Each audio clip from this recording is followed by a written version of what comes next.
कार्यपालिका, ये जब शब्द हमारे मन में आता है तो हमारे मन में सरकारी तंत्र आता है, सरकारी बाबू आते हैं और सरकारी ऑफिस आते हैं, है ना।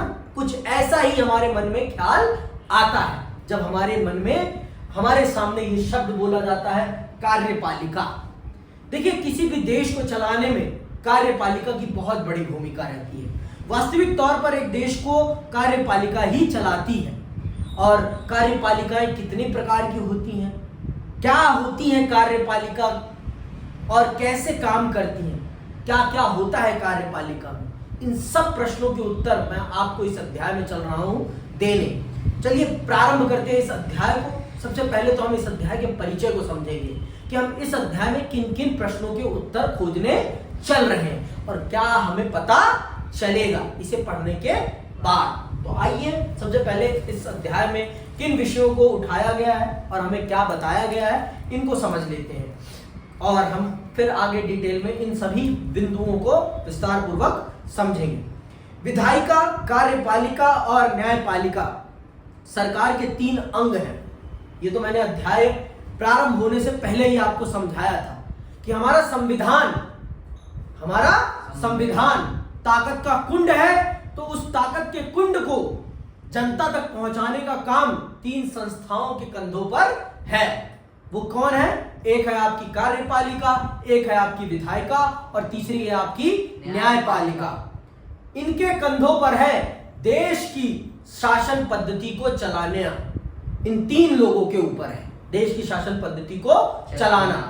आइए सुनिए, ये तीनों मिलकर शासन का कार्य करते हैं। आया ना शब्द? ये तीनों मिलकर शासन का काम करते हैं, ठीक है, तथा कानून व्यवस्था बनाए रखने और जनता का कल्याण करने में योगदान देते हैं। क्या शब्द है? कानून व्यवस्था और जनता का कल्याण करने में योगदान देते हैं।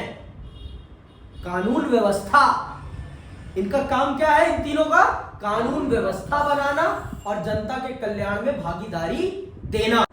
संविधान यह सुनिश्चित करता है कि ये सभी एक दूसरे से तालमेल बनाकर काम करें और आपस में संतुलन बनाए रखें। संविधान यह भी सुनिश्चित करता है कि इन तीनों संस्थाओं के बीच में संतुलन बना रहे, क्योंकि अगर इन तीनों के बीच में ताकत का संतुलन तनिक भी हिलता डुलता है तो देश की शासन पद्धति हिलडुल जाएगी, देश की कानून व्यवस्था हिलडुल जाएगी, जनता के कल्याण में बाधा आ जाएगी, क्योंकि इनके ऊपर ही देश की कानून व्यवस्था है और इनके ऊपर ये रिस्पॉन्सिबिलिटी है कि देश की जनता का कल्याण संबंधी जितना भी काम है इन्हीं को करना है। तो इनके संतुलन में किसी भी प्रकार से हेलमेल नहीं होना चाहिए, नहीं तो देश की शासन व्यवस्था में हेलमेल हो जाएगा। समझ में आई बात? संसदीय व्यवस्था में कार्यपालिका और विधायिका एक दूसरे पर आश्रित है। जिस देश में भी संसदीय व्यवस्था होती है उस देश की कार्यपालिका और विधायिका में अंतर संबंध होता है। ये दोनों एक दूसरे के एक सिक्के के 2 पहलू हैं, क्योंकि कार्यपालिका 2 प्रकार की होती है। अभी मैं बताऊंगा इसको विस्तार पूर्वक कि कार्यपालिका वास्तविक तौर पर किसे कहते हैं, कौन आता है कार्यपालिका में, ये सारी चीजें हम विस्तार पूर्वक समझेंगे। विधायिका कार्यपालिका को न केवल नियंत्रित करती है बल्कि उससे नियंत्रित भी होती है। इस अध्याय में हम सरकारी की कार्यपालिका के संगठन, संरचना और कार्यों का अध्ययन करेंगे। इस अध्याय में हमें यह भी पता चलेगा कि पिछले कुछ समय के राजनीतिक व्यवहार के कारण इसमें क्या परिवर्तन हुए हैं। इस अध्याय को पढ़ने से आप क्या क्या जानेंगे? संसदीय और राष्ट्रपति प्रणाली की कार्यपालिका में अंतर कर सकेंगे, संसदीय और राष्ट्रपति प्रणाली की कार्यपालिका में अंतर कर सकेंगे कि संसदीय कार्य प्रणाली वाली कार्यपालिका कैसी होती है और राष्ट्रपति वाली कार्यपालिका कैसी होती है। दूसरी चीज आप समझेंगे, भारत के राष्ट्रपति की संवैधानिक स्थिति को समझेंगे कि भारत के राष्ट्रपति की संवैधानिक हैसियत क्या है। इस बात को भी आप बखूबी जानेंगे और समझेंगे कि भारत के राष्ट्रपति की वास्तविक संवैधानिक शक्तियां क्या हैं। ठीक है, फिर आप समझेंगे मंत्रिपरिषद की संरचना और कार्यों के बारे में जान सकेंगे और प्रशासनिक मशीनरी के महत्व और कार्यों के बारे में जानेंगे। आप मंत्रिमंडल के महत्व को समझेंगे, मंत्रिमंडल की कार्य पद्धति को समझेंगे, उसकी संरचना को समझेंगे, और उसी के साथ साथ आप भारत की नौकरशाही को भी समझेंगे कि भारत की नौकरशाही किस प्रकार से काम करती है, भारत की नौकरशाही में क्या क्या चीजें हैं और कौन कौन नौकरशाही का अंग होता है। तो चलिए आज के सबसे बड़े प्रश्न को हम उठाते हैं और उसका उत्तर खोजने की कोशिश करते हैं। पहला प्रश्न क्या है आज का आपका? कार्यपालिका क्या है? क्या है कार्यपालिका?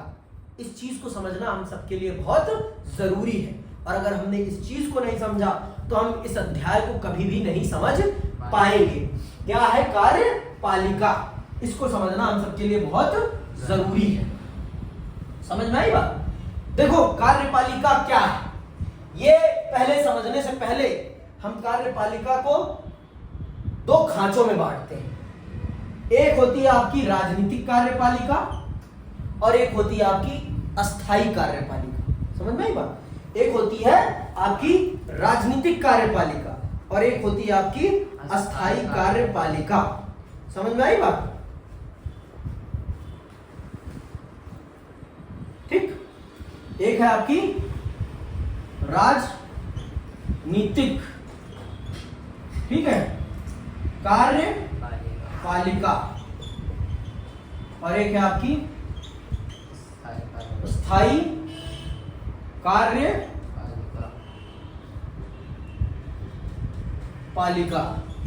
ठीक है, ये जो राजनीतिक कार्यपालिका है ये ही इस अध्याय की प्रमुख विषय वस्तु है।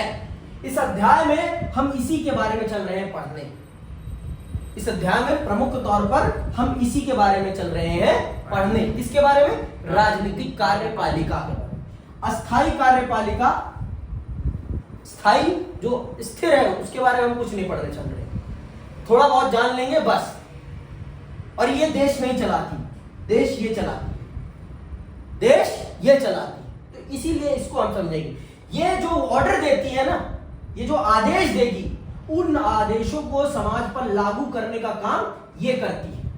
इसमें आते हैं आपके सारे नौकर, सरकारी नौकर, सारे सरकारी नौकर इसमें आते हैं। आईएएस से लेकर सरकारी चपरासी तक सारे के सारे इसमें आते हैं। किसमें? अस्थाई कार्यपालिका में। ये याद रखना है। अस्थाई कार्यपालिका के सदस्य कौन है? सारे के सारे सरकारी नौकर।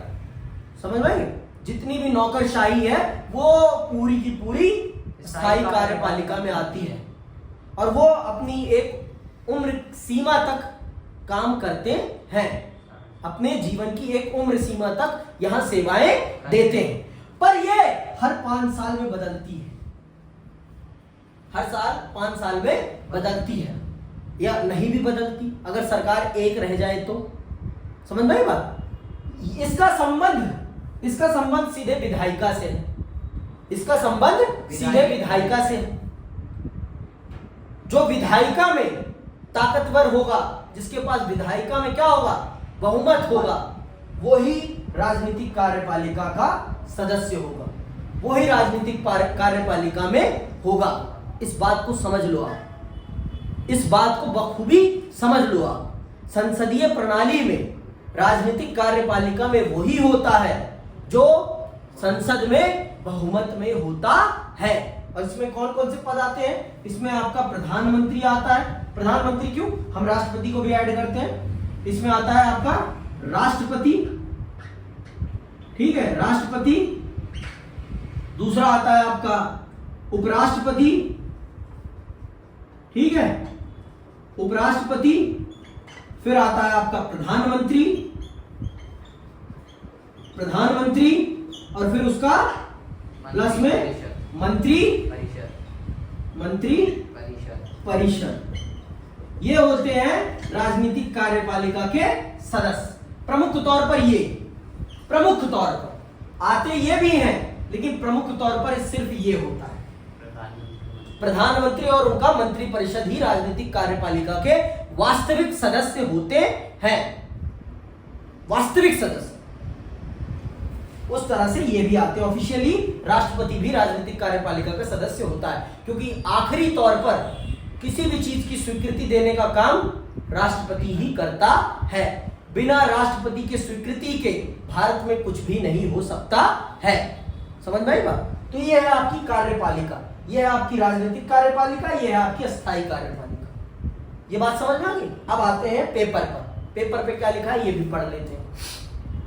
आपके स्कूल में प्रशासन का प्रमुख कौन है? कौन है भाई आपके स्कूल में प्रशासन का प्रमुख? प्रधानाचार्य, है ना, प्रधानाचार्य। किसी स्कूल या विश्वविद्यालय में महत्वपूर्ण निर्णय कौन लेता है? किसी भी संगठन में किसी पदाधिकारी को निर्णय लेना पड़ता है और उसे लागू करना पड़ता है। हम इस क्रिया को प्रशासन या प्रबंधन कहते हैं। इस निर्णय लेने की प्रक्रिया को, निर्णय लेने वाले व्यक्ति को हम प्रशासन कहते हैं। निर्णय लेने वाली प्रक्रिया को हम प्रशासन कहते हैं और प्रबंधन कहते हैं। समझ में आई बात? तो जैसे स्कूल में प्रिंसिपल होता है, उसी प्रकार से देश में भी कोई एक ऐसा व्यक्ति होता है जो देश के संबंध में निर्णय लेने का काम करता है। समझ में आई बात? तो वही है प्रशासन, वही है प्रशासन, वही है शासन। समझ में आई बात? देश की रोजमर्रा की गतिविधियों के संबंध में निर्णय लेने वाले व्यक्ति को ही प्रशासक या शासक कहा जाता है। जिस प्रकार से आपके घर में आपके पिताजी उस भूमिका में होते हैं, उसी प्रकार से भारत के राजनीतिक तंत्र में प्रधानमंत्री उस भूमिका में होते हैं। ठीक है, लेकिन प्रशासन के लिए संगठन के शीर्ष पर एक ऐसा समूह होना चाहिए जो बड़े या नीतिगत निर्णय ले सके और दैनिक प्रशासनिक कार्यों की देखरेख तथा उसमें तालमेल कर सके। ऐसे हर संगठन में कुछ लोगों का एक समूह होता है। ये लोग उस संगठन के प्रमुख प्रशासनिक या कार्यपालिका अधिकारी के रूप में काम करते हैं। आपने शायद बड़ी कंपनियों, बैंकों और औद्योगिक इकाइयों के प्रशासनिक अधिकारियों के बारे में सुना होगा। उनमें से कुछ पदाधिकारी नीतियों, नियमों और कायदों के बारे में निर्णय लेते हैं, तो कुछ उसे संगठन में लागू करते हैं। कार्यपालिका का अर्थ व्यक्तियों के उस समूह से है जो कायदे कानूनों को संगठन में रोजाना लागू करते हैं। तो कार्यपालिका से क्या संबंधित है?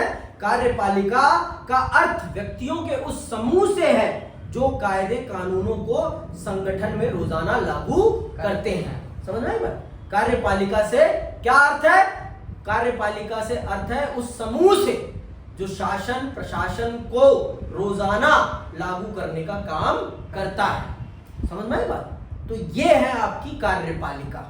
आगे सुनो। सरकार के मामले में भी एक संस्था नीतिगत निर्णय लेती है और नियमों और कायदों के बारे में तय करती है, दूसरी उसे लागू करने की जिम्मेदारी निभाती है। सरकार का वह अंग जो इन नियमों कायदों को लागू करता है और प्रशासन का काम करता है, कार्यपालिका कहलाता है। समझ में आई बात? जो निर्णय लेता है और जो उन निर्णयों को लागू करता है वो कहलाता है आपका कार्यपालिका।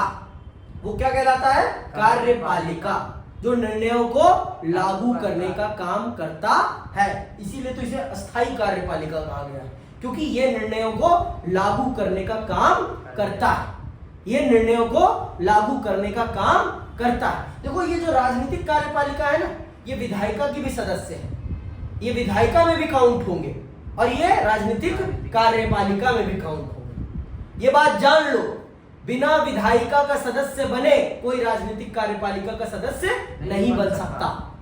ये बात बखूबी जान लो आप। इस बात को अपने मस्तिष्क में बिठा लो कि बिना विधायिका का सदस्य बने कोई राजनीतिक कार्यपालिका का सदस्य कदापि नहीं बन सकता है, संभव ही नहीं है। समझ में आई बात? आगे सुनो। कार्यपालिका के प्रमुख कार्य क्या है? कार्यपालिका सरकार का वह अंग है जो विधायिका द्वारा स्वीकृत, अंडरलाइन कर लो इन बातों को, विधायिका द्वारा स्वीकृत नीतियों और कानूनों को लागू करने के लिए जिम्मेदार है। कार्यपालिका प्रायः नीति निर्माण में भी भाग लेती है। कार्यपालिका का औपचारिक नाम अलग अलग राज्यों में भिन्न भिन्न होता है। कुछ देशों में राष्ट्रपति होता है तो कहीं चांसलर कार्यपालिका में केवल राष्ट्रपति, प्रधानमंत्री या मंत्री ही नहीं है होते, बल्कि इसके अंदर पूरा प्रशासनिक ढांचा, सिविल सेवा के सदस्य भी आते हैं। सरकार के प्रधान और उनके मंत्रियों को राजनीतिक कार्यपालिका कहते हैं। सरकार के प्रधान और उनके मंत्रियों को राजनीतिक कार्यपालिका कहते हैं और वे सरकार की सभी नीतियों के लिए उत्तरदायी होते हैं। लेकिन जो लोग रोज रोज के प्रशासन के लिए उत्तरदायी होते हैं उन्हें अस्थायी कार्यपालिका कहते हैं। उन्हें क्या कहते हैं? अस्थायी कार्यपालिका। समझ में आई बात? तो यहां मैंने लिख ही दिया अस्थायी कार्यपालिका। ठीक है, या ऐसे लिख लो या ऐसे लिख लो, दोनों बात एक ही है। ठीक है, इन्हें अस्थायी कार्यपालिका जो रोजमर्रा का काम कर रहे हैं, जिसमें आपके आईएएस हो गए, आईपीएस हो गए, पुलिस हो गई, आपके डॉक्टर्स, ये सारे के सारे कार्यपालिका के ही सदस्य। जो भी सरकारी पद पर बैठा है वो अस्थायी कार्यपालिका का सदस्य है। वो अस्थायी कार्यपालिका का सदस्य है। ये बात आप जान लो, क्योंकि वो जनता की सेवा में लगा हुआ है। जो भी जनता की सेवा में लगा हुआ है वो अस्थायी कार्यपालिका का सदस्य है। और आपका काम है सेवा करना। और अगर आपकी हिम्मत नहीं है सेवा करने की तो अपना पद छोड़े। बहुत लोग लाइन में हैं उस पद को प्राप्त करने के लिए। और अगर कोई भी अधिकारी ये कहता है कि जब तक तुम मुझे घूस नहीं दोगे तब तक मैं तुम्हारा काम नहीं करूंगा, तो उससे कहिए आप हमारे नौकर हैं, हम आपके नहीं। आपकी जो तनख्वाह है वो हमारे कर के द्वारा भरी जाती है, दी जाती है। तो कृपया आप हमारा काम करें, क्योंकि ये आपका कर्तव्य है। ये आपका कर्तव्य है। आप हमारे सेवक हैं, हम आपके नहीं। समझ में आई बात? लेकिन इस देश की जनता डरती है। इस देश की जनता डरती है अपने ही नौकरों से, अपने ही नौकरों से डरती है। समझ में आई बात? वो आपके नौकर हैं, क्योंकि वो आपके द्वारा चुकाए गए कर से तनख्वाह पाते हैं। समझ में आई बात? पर आपकी सेवा करना उनका कर्तव्य है, क्योंकि उन्होंने वो पद ग्रहण किया है। समझ में आई बात? अब आ जाते हैं किस पर? कार्यपालिका कितने प्रकार की होती है? आज के दूसरे प्रश्न पर। आज का दूसरा प्रश्न क्या है? कार्यपालिका कितने प्रकार की होती है। यहां पर हमें मुख्य तौर पर हमने दो का प्रोमिनेंट तौर पर सुना। एक संसदीय कार्यपालिका और एक अध्यक्षात्मक कार्यपालिका। अध्यक्षात्मक वो कार्यपालिका होती है जिसमें एक ही व्यक्ति प्रधान होता है, जिसे हम राष्ट्रपति कहते हैं। जैसे अमेरिका है, अमेरिका अध्यक्षात्मक कार्यपालिका के अंतर्गत चलता है। भारत और ब्रिटेन संसदीय कार्यपालिका के अंतर्गत चलते हैं। और एक तीसरा है, उसे कहते हैं अर्ध अध्यक्षात्मक कार्यपालिका, जिसमें दो पद होते हैं। राष्ट्रपति का पद भी उतना ही महत्वपूर्ण है और प्रधानमंत्री का पद भी। दोनों समांतर होते हैं, दोनों की वैल्यू एक बराबर होती है। कहीं ज्यादा होती है तो कहीं थोड़ा कम। ठीक है, तो आइए पढ़ते हैं और समझते हैं कार्यपालिका के कितने प्रकार होते हैं। सभी देशों में एक ही तरह की कार्यपालिका नहीं होती। आपने अमेरिका के राष्ट्रपति और इंग्लैंड की महारानी के बारे में सुना होगा, लेकिन अमेरिका के राष्ट्रपति की शक्तियां और कार्य भारत के राष्ट्रपति की शक्तियों से बहुत अलग है। समझ आई बात? भारत के राष्ट्रपति की ताकत और अमेरिका के राष्ट्रपति की ताकत में जमीन और आसमान का फर्क है। समझ में आई बात? भारत के राष्ट्रपति के पास कोई भी ताकत नहीं है। भारत का राष्ट्रपति कहने के लिए भारत का प्रधान है, प्रमुख है, भारत का प्रमुख है, लेकिन सरकार का प्रमुख नहीं है। सरकार का प्रमुख कौन है? प्रधानमंत्री। वो देश का प्रमुख है, लेकिन सरकार का प्रमुख नहीं है। लेकिन अमेरिका का राष्ट्रपति देश का भी प्रमुख है और सरकार का भी प्रमुख है। अंतर ये है, वास्तविक ताकत उसी के पास है, निर्णय लेने की ताकत उसी के पास है, लेकिन भारत के राष्ट्रपति के पास ऐसी ताकत नहीं है। भारत का राष्ट्रपति प्रधानमंत्री और मंत्री परिषद की सलाह पर काम करता है, लेकिन वो अपने मन के अनुसार काम करता है। कहां का राष्ट्रपति? अमेरिका का, संयुक्त राज्य अमेरिका का राष्ट्रपति। समझ में आई बात? इसी प्रकार इंग्लैंड की महारानी की शक्तियां भूटान के राजा से भिन्न है। भारत और फ्रांस दोनों ही देशों में प्रधानमंत्री हैं, पर उनकी भूमिकाएं अलग अलग हैं। ऐसा क्यों है? ऐसा इसलिए है क्योंकि हम सब की राजनीतिक कार्यपालिकाएं अलग अलग हैं। इसीलिए भारत का राष्ट्रपति और इंग्लैंड की महारानी दोनों एक बराबर है ताकत के मामले में। लेकिन भारत का राष्ट्रपति और अमेरिका का राष्ट्रपति दोनों की ताकत में जमीन और आसमान का फर्क है। समझ में आई बात? ये बात समझ रहे हो ना? आगे सुनो। इस प्रश्न का उत्तर देने के लिए हमें इनमें से कुछ देशों की कार्यपालिकाओं की प्रकृति पर प्रकाश डालेंगे। अमेरिका में अध्यक्षात्मक व्यवस्था है और कार्यकारी शक्तियां राष्ट्रपति के पास है। कनाडा में संसदीय लोकतंत्र और संवैधानिक राजतंत्र है, जिसमें महारानी एलिजाबेथ द्वितीय राज्य की प्रधान और प्रधानमंत्री सरकार का प्रधान है। फ्रांस में राष्ट्रपति और प्रधानमंत्री अर्ध अध्यक्षात्मक व्यवस्था के हिस्से हैं। राष्ट्रपति प्रधानमंत्री और अन्य मंत्री परिषद की नियुक्ति करता है, पर उन्हें पद से हटा नहीं सकता क्योंकि वे संसद के प्रति उत्तरदायी होते हैं। जापान में संसदीय व्यवस्था है जिसमें राजा देश का और प्रधानमंत्री सरकार का प्रधान है। इटली में एक संसदीय व्यवस्था है जिसमें राष्ट्रपति देश का और प्रधानमंत्री सरकार का प्रधान है। रूस में एक अर्ध अध्यक्षात्मक व्यवस्था है जिसमें राष्ट्रपति देश का प्रधान और राष्ट्रपति द्वारा नियुक्त प्रधानमंत्री सरकार का प्रधान है। जर्मनी में एक संसदीय व्यवस्था है जिसमें राष्ट्रपति देश का नामात्र का प्रधान है और चांसलर सरकार का प्रधान है। हर देश में अलग अलग है और हर देश का हमने देख लिया। ठीक है, अध्यक्षात्मक व्यवस्था क्या होती है ये समझ लो पहले। क्या है अध्यक्षात्मक व्यवस्था? ठीक है, देखो सुनो। अध्यक्षात्मक व्यवस्था में राष्ट्रपति राज्य का और सरकार दोनों का ही प्रधान होता है। इस व्यवस्था में सिद्धांत और व्यवहार दोनों में राष्ट्रपति का पद बहुत शक्तिशाली होता है। ऐसी व्यवस्था अमेरिका, ब्राजील और लैटिन अमेरिका के अनेक देशों में पाई जाती है। संसदीय व्यवस्था में प्रधानमंत्री सरकार का प्रधान होता है। अधिकतर संसदीय व्यवस्था में एक राष्ट्रपति या राजा होता है जो देश का औपचारिक या नाम मात्र का प्रधान होता है। इस व्यवस्था में राष्ट्रपति या राजा की भूमिका मुख्यतः अलंकारिक होती है और प्रधानमंत्री या मंत्रिमंडल के पास वास्तविक शक्ति होती है। जर्मनी, इटली, जापान, इंग्लैंड और पुर्तगाल आदि देशों में यह व्यवस्था है।